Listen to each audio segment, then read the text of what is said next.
पिछले एपिसोड में हमने देखा कि कुलदीप एक के बाद एक चौहान परिवार से बदला ले रहा था और इस बीच उसकी माला से शादी भी हो चुकी थी। अब हम कहानी के अगले चरण की ओर बढ़ते हैं, जहां मंत्री दद्दू प्रसाद को खबर मिलती है कि चौहान भाइयों ने पुलिस के सामने सरेंडर कर दिया है।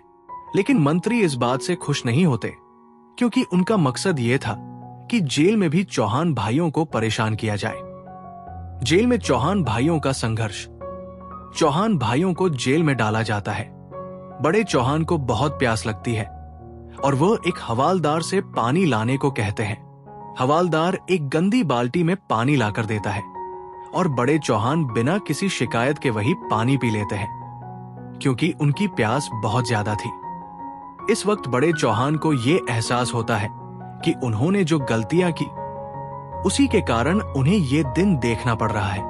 अगर उन्होंने बचपन में ही कुलदीप और शानविका को माफ कर दिया होता तो आज ये दिन न देखते। वहीं छोटे चौहान यानी पुष्कर इस पर सहमत नहीं होते और कहते हैं कि उन्होंने जो किया वही सही किया। बड़े चौहान अपने गुस्से को शांत करते हुए कहते हैं कि अगर वो जेल से बाहर निकले तो कुलदीप और उसके पापा से माफी मांगेंगे। इसी दौरान हवालदार छोटे चौहान को एक सेल से दूसरे में शिफ्ट कर देता है और इस तरह दोनों चौहान भाइयों को अलग कर दिया जाता है। दुष्यंत और शानविका का मिलना। दूसरी ओर हम ऑफिसर दुष्यंत को देखते हैं। कुलदीप ने उसे अपनी पार्टी के लिए बुलाया था और हालांकि दुष्यंत पार्टी में जाना नहीं चाहता था, लेकिन कुलदीप का आदेश था। वो शानविका को साथ लेकर पार्टी में जाता है। इस दौरान कुलदीप पूरे समय शानविका की ओर घूरे जा रहा था। शानविका, जो पहले कुलदीप से प्यार करती थी, माला से मिलकर कहती है कि उसे ध्यान रखना चाहिए, क्योंकि कुलदीप उसे अब तक भूल नहीं पाया है।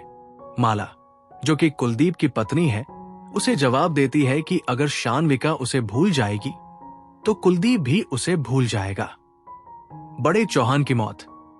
अगली सुबह यह खबर आती है कि बड़े चौहान की जेल में मौत हो गई है। उनकी डेड बॉडी के पास एक नई पानी की बाल्टी रखी होती है, जिससे लगता है कि वो वही पानी पीकर मरे थे और उस पानी में जहर मिला हुआ था। हालांकि सभी को यह लगता है कि उनकी मौत हार्ट अटैक से हुई थी। इस पर दद्दू प्रसाद कहता है कि बड़े चौहान ने बहुत पाप किए थे, इसलिए उनकी मौत हो गई। यही से ये शक पैदा होता है कि शायद उनकी मौत के पीछे मंत्री दद्दू प्रसाद का हाथ हो। छोटे चौहान का गुस्सा। बड़े चौहान की मौत के बाद छोटे चौहान बहुत गुस्से में होते हैं और वो कुलदीप से बदला लेने की योजना बनाते हैं। मंत्री दद्दू प्रसाद को यह जानकारी मिलती है कि कुलदीप ने दुष्यंत पर दया दिखाई है और उसे एक नए पुलिस स्टेशन में नौकरी दे दी है, तो वो दुष्यंत को परेशान करने की योजना बनाते हैं। दुष्यंत को फंसाना।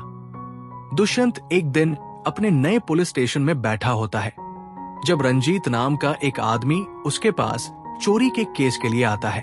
वो कहता है कि उसकी 10 करोड़ की रकम चोरी हो गई है और वो चाहता है कि दुष्यंत उसकी मदद करे। दुष्यंत केस की जांच शुरू करने का वादा करता है, लेकिन कुछ देर बाद जब दुष्यंत बैग खोलता है तो उसमें काफी पैसे होते हैं। रंजीत झूठ बोलता है कि वो पैसे दुष्यंत को घूस देने के लिए लाया था। दुष्यंत को रिश्वत लेने के आरोप में गिरफ्तार कर लिया जाता है। ये सब मंत्री दद्दू प्रसाद की साजिश थी। शानविका का समर्थन। दुष्यंत की गिरफ्तारी के बाद शानविका उसे अपने चाचू यानी छोटे चौहान से मदद की उम्मीद करती है। छोटे चौहान ने दुष्यंत को धमकी दी थी और दुष्यंत ने उस पर गुस्से में जवाब दिया कि वो उसे मारने की धमकी न दे, वरना जेल में डाल देगा।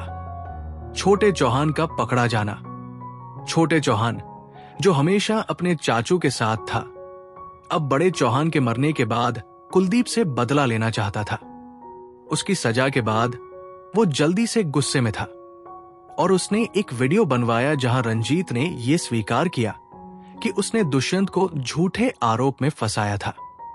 रंजीत को मारने के बाद छोटे चौहान ने पुलिस स्टेशन में सरेंडर कर दिया, क्योंकि वो समझता था कि पुलिस स्टेशन में उनके अपने लोग हैं।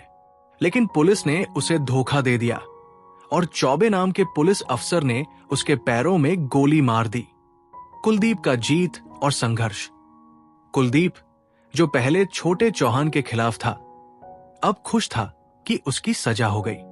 मंत्री दद्दू प्रसाद को भी इस बार धोखा हुआ था।